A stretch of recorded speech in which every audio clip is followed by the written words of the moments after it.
Hello friends, good morning. Welcome to our channel Target with Lallan Sharma.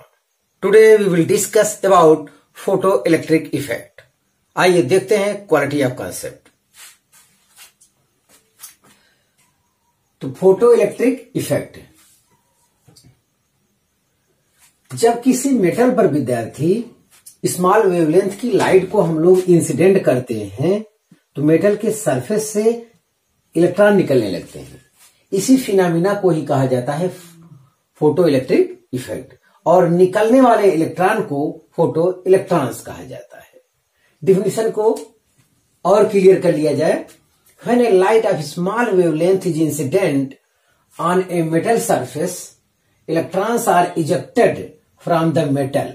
This phenomena is known as photoelectric effect, and the electrons ejected are called photoelectrons. Small wavelength से मतलब है कि incident light की frequency जो है threshold frequency से अधिक होना चाहिए, तभी मेटल के सरफेस से इलेक्ट्रॉन को निकाल पाएगा। अब हम अगले हेडिंग की स्टडी करेंगे, experimental observations of photo electric effect by Lenard. तो फोटो इलेक्ट्रिक इफेक्ट की स्टडी हम करेंगे वोल्टेज को चेंज करके, लाइट की इंटेंसिटी को चेंज करके, फ्रीक्वेंसी को चेंज करके। तो ये सब चेंज करके हम फोटो इलेक्ट्रिक इफेक्ट की यहां पे क्या करेंगे, स्टडी करेंगे।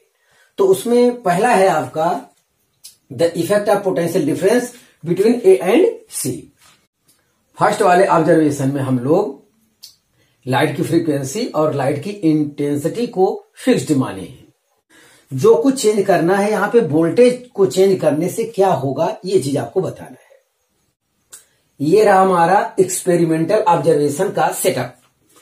तो इसमें आपका ये सी कैथोड है, ये बैटरी के ऋण प्लेट से जुड़ा होगा, और ये एनोड है, ये बैटरी के पॉजिटिव प्लेट से जुड़ा है।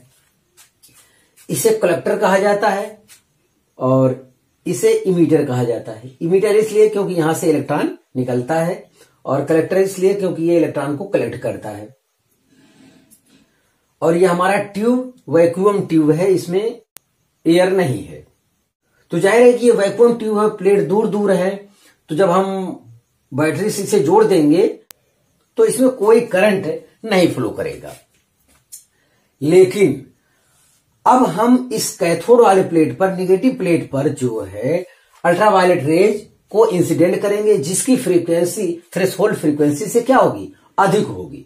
तो हम जैसे इस पे इंसिडेंट करते हैं, देखिए यहां फ्रीक्वेंसी और इंटेंसिटी फिक्स है। मान लेते हैं टोटल 10 इलेक्ट्रॉन निकले, और एनोड प्लेट को जो है कैथोड के रिस्पेक्ट में पॉजिटिव पर रखते हैं।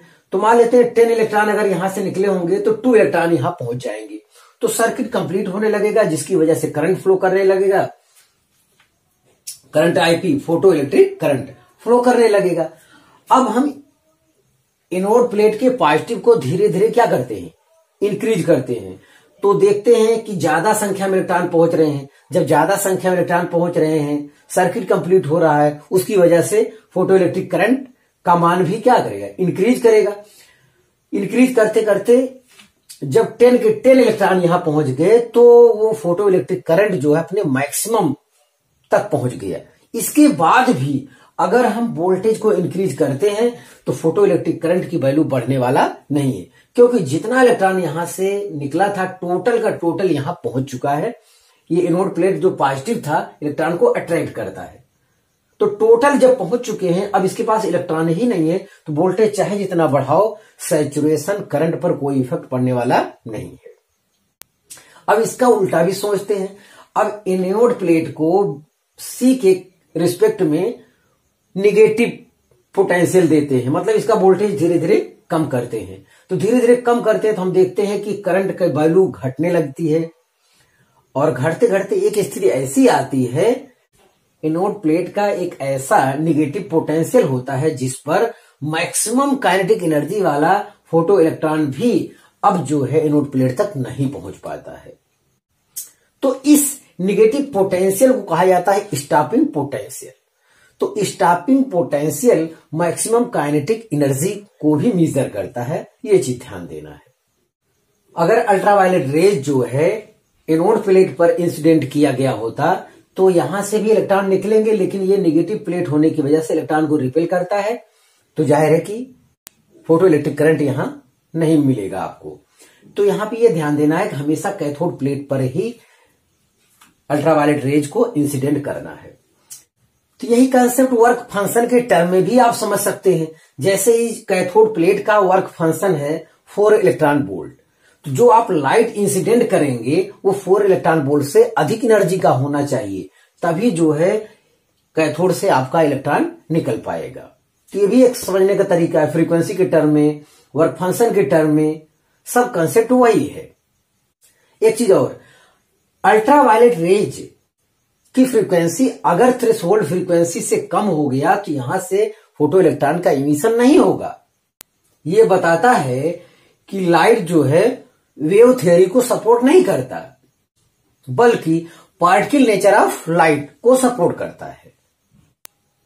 अगर ये वेव थ्योरी को सपोर्ट करता तो थ्रेशोल्ड फ्रीक्वेंसी से कम फ्रीक्वेंसी की लाइट इंसिडेंट करने पर भी धीरे धीरे इसकी एनर्जी बढ़ती और कुछ समय बाद इलेक्ट्रॉन निकलता, तो हम मानते कि ये वेव थ्योरी को सपोर्ट करता है। लेकिन ये तो जैसे ही लाइट इंसिडेंट होता है तुरंत इलेक्ट्रॉन निकलते हैं, तो ये पार्टिकल नेचर ऑफ लाइट को सपोर्ट करते हैं। ये आपकी जानकारी में होना चाहिए। कुछ प्रमुख डिफिनेशन को देख लिया जाए। Magnitude of minimum negative potential at which photo electric current becomes zero called stopping potential. Stopping potential की डिफिनेशन दिया है कि एनोड का वह नेगेटिव पोटेंशियल जिस पर जो है फोटो इलेक्ट्रिक करंट क्या हो जाए, जीरो हो जाए, उसी नेगेटिव पोटेंशियल को कहा जाता है क्या, स्टॉपिंग पोटेंशियल। तो at stopping potential maximum energetic electron भी क्या हो जाते हैं, स्टॉप हो जाते हैं, रुक जाते हैं। तो ध्यान दिया जाए एक इंपॉर्टेंट लाइन को और यहां से देख लिया जाए। Stopping potential measures maximum kinetic energy of photo electrons. तो के मैक्स इक्वल टू आज से हम लोग जानेंगे e V naught, V stopping potential. तो आप इसे कॉपी कर लीजिए, तो इसके आगे का कंसेप्ट हम बताते हैं।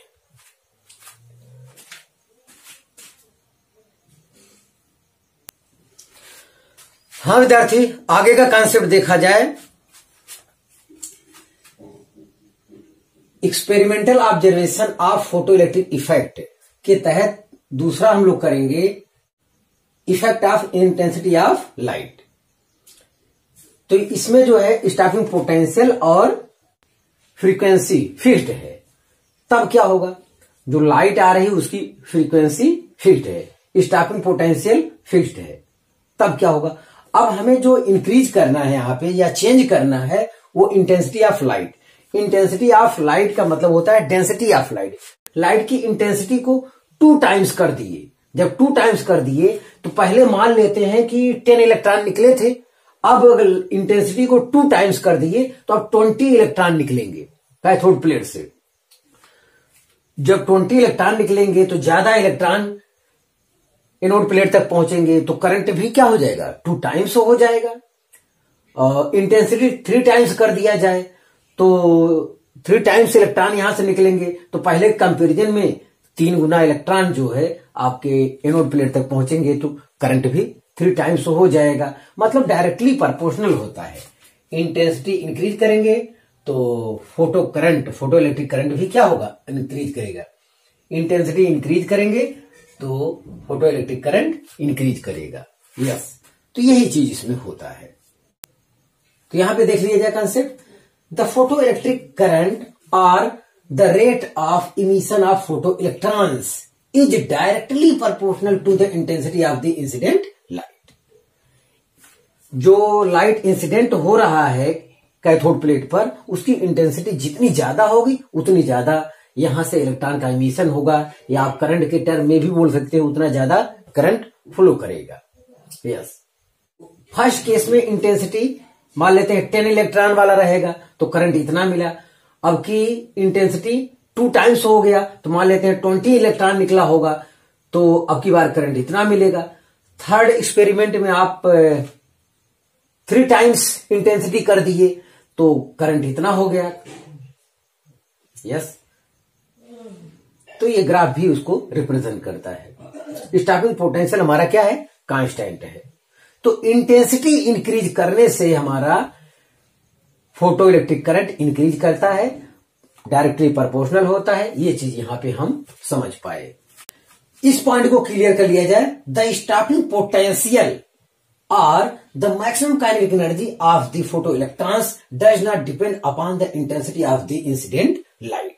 ये कीमती पॉइंट, इस पर समझा जाए। स्टॉपिंग पोटेंशियल का मतलब होता है जो मैक्सिमम काइनेटिक एनर्जी वाला इलेक्ट्रॉन होता है वो भी क्या हो जाता है, रुक जाता है। तो ऐसी दशा में इंसिडेंट लाइट की इंटेंसिटी को चाहे जितना आप बढ़ा दीजिए, maximum kinetic energy incident light की इंटेंसिटी पर निर्भर नहीं करता है, डिपेंड नहीं करता है।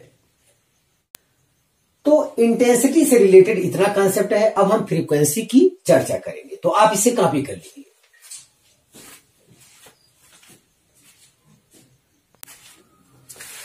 हाँ विद्यार्थी, अब हम इफेक्ट ऑफ फ्रीक्वेंसी की स्टडी करेंगे।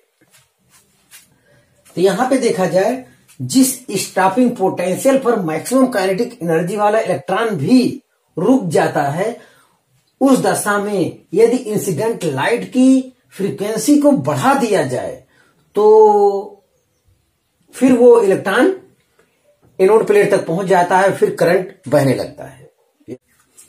लेकिन सैचुरेशन करंट क्या रहेगा, वो कांस्टेंट रहेगा।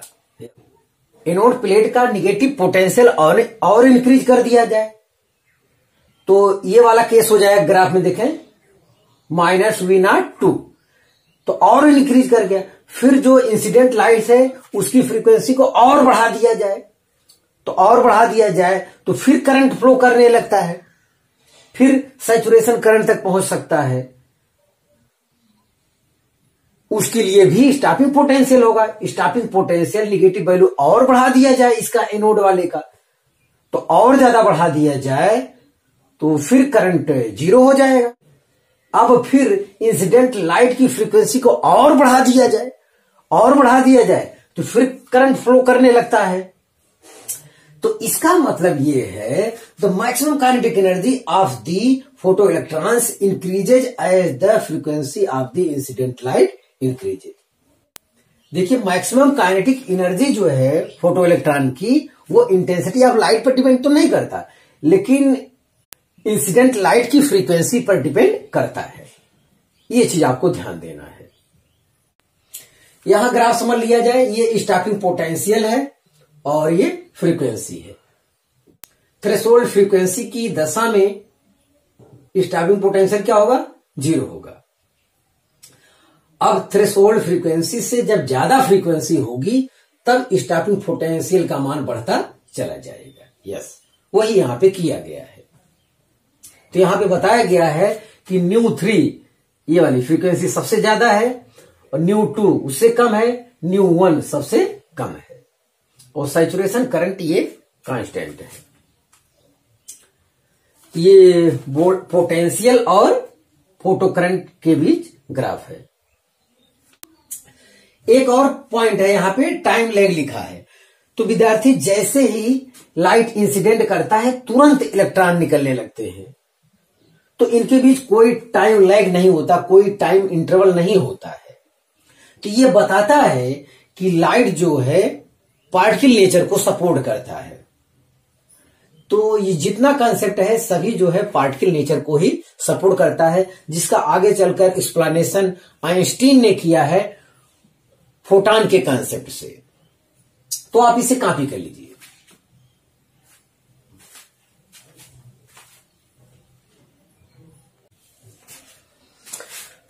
हाँ विद्यार्थी, आज का लास्ट कॉन्सेप्ट देखा जाए, laws of photo electric emission.